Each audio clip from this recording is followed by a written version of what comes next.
सुनसान आश्रम पड़ा था, एक भी पशु पक्षी आदि कोई जीव जंतु वहां नहीं दिखाई दिया। तो कहा ये कैसा आश्रम है महाराज? विश्वामित्र जी से पूछा तो विश्वामित्र जी ने सारी कथा उनको सुना दी कि कौन सा आश्रम है। कौन सा आश्रम था? कि ये गौतम ऋषि का आश्रम था। तो कहाँ गए गौतम ऋषि? कह वे यहाँ से चले गए। अच्छा, और ये आश्रम में एक पत्थर रखा हुआ है, देखो जैसे कोई नारी हो, ऐसा ऐसी ऐसी क्या आकृति है, ये कौन है? कि गौतम ऋषि की पत्नी है। कौन? अहल्या। अच्छा, पत्थर कैसे बन गई? कि मुनि ने इसको शाप दिया था।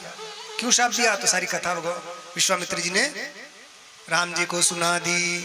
तो कहते हैं आश्रम एक दीख मग माही, एक दीख मग माही, खग मृग जीव जंतु तह नाही, खग मृग जीव जंतु तह नाही। पूछा मुनि शिला प्रभु देखी, पूछा मुनि शिला प्रभु देखी, सकल कथा मुनि कहा बिसेखी। सकल कथा मुनि कहा बिसेखी। सारी कथा मुनि ने सुना दी। क्या बोले मुनि? ये बोले गौतम नारी श्राप बस, उपल देह धरि धीर, चरण कमल रज चाहती, कृपा करो मति धीर। हे मति धीर राम, आप इस पर कृपा कीजिए, यह आपके चरणों की धूली चाह रही है।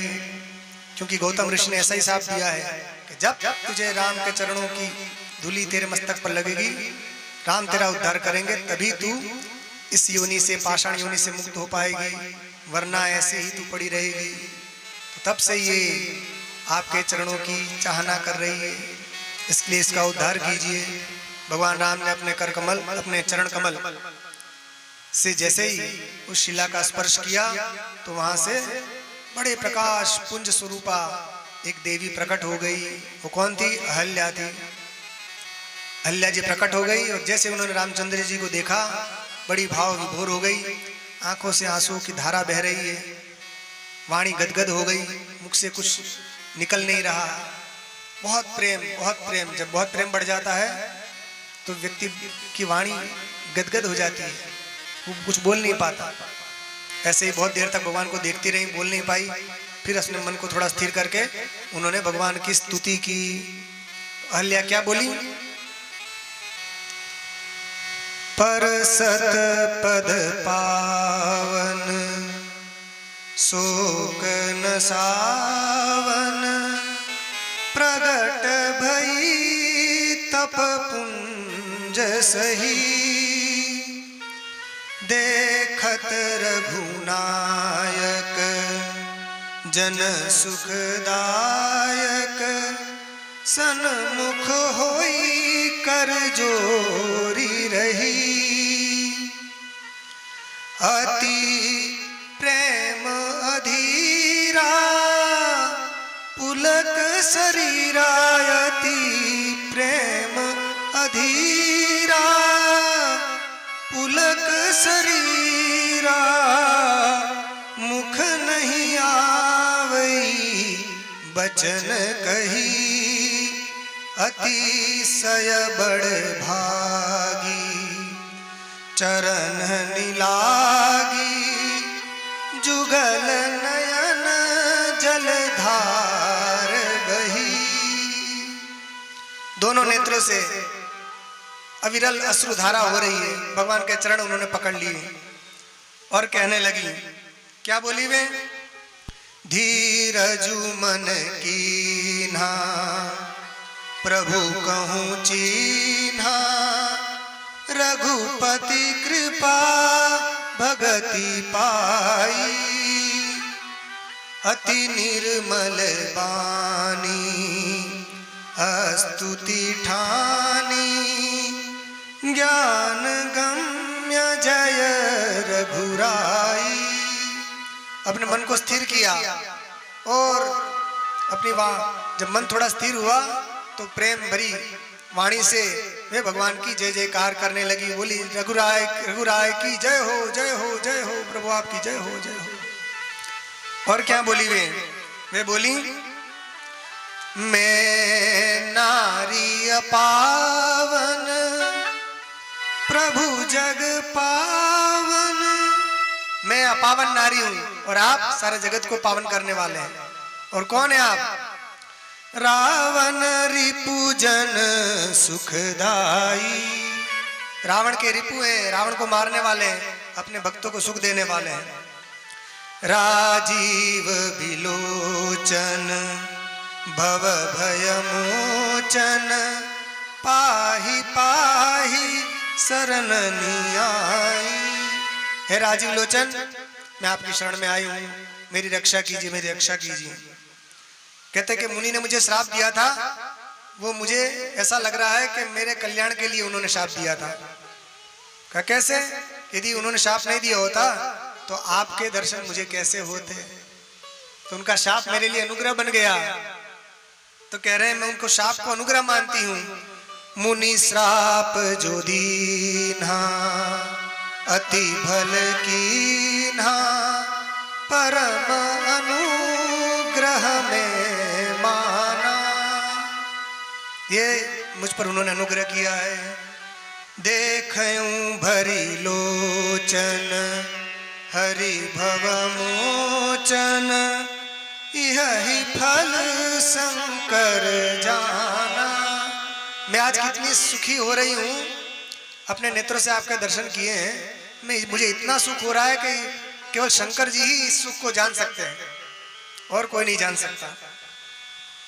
तो बोली बिनती प्रभु मोरी मैं मति भोरी नाथ न मांगूं बर आना। पद कमल परागा रस अनुरागा मम मन मधुप करे पाना। मैं आपसे बस एक ही प्रार्थना करती हूँ, एक ही वरदान चाहती हूँ कि मेरा मन रूपी जो भंवरा है ये आपके चरण रूपी कमल में वहीं मंडराता रहे। कि आपके चरण कमल कैसे हैं? तो कह रही हैं जेहि पद सुर सरिता परम पुनीता। जिनके चरण कमलों से परम पुनीत गंगा जी प्रकट हुई है, उस चरण कमलों में मेरा मन भ्रमर होकर वहां मंडराता रहे। जेहि पद सुर सरिता परम पुनीता प्रगट भई शिव शीस धरी। शंकर जी ने अपने मस्तक पर इसको धारण किया, गंगा जी को। सोई पद पंकज सोई पद पंकज जेहि पूजत अज मम सिर धरऊ कृपाल हरि। उसी चरण कमल को आपने आज मेरे मस्तक पर रखा है, जिसकी पूजा ब्रह्मा जी भी करते हैं। इसलिए महाराज बस मुझे आपकी भक्ति का वरदान दीजिए। तो कहते हैं एहि भांति सिधारी गौतम नारी। एहि भांति सिधारी गौतम नारी। बार बार हरि चरण परी। बार बार भगवान के चरणों में पड़ रही हैं। और जो अति मन भावा सो बरु पावा गई पति लोक आनंद भरी। जो अत्यंत प्रिय वरदान था वो भगवान राम की कृपा से उनको मिल गया।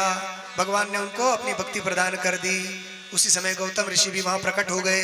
उन्होंने भगवान को प्रणाम किया और गौतम ऋषि के साथ अहल्या जी पति लोक में चली गई, अपने पति के साथ चली गई। बोलो श्री रामचंद्र भगवान की जय हो। तुलसीदास जी कह रहे हैं अस प्रभु दीन बंधु हरि कारण रहित दयाल। तुलसीदास सठ ते ही भजू छाड़ी कपट जंजाल। हे मेरे सठ मन, तू समस्त कपट जंजाल को छोड़कर उन राम चरणों का भजन कर कि जो दीन दयाल है, बिना बिना कुछ किए ही कृपा कर देते हैं। अभी सहल्या ने कौन सी आराधना की थी, कौन सा पूजन पाठ किया, कुछ नहीं किया, मगर भगवान राम उस पर द्रवित हो गए और उसको अपनी परम पावनी भक्ति प्रदान कर दी। इसलिए उन्हीं का भजन करना चाहिए। बोलो श्री रामचंद्र भगवान की। जय हो।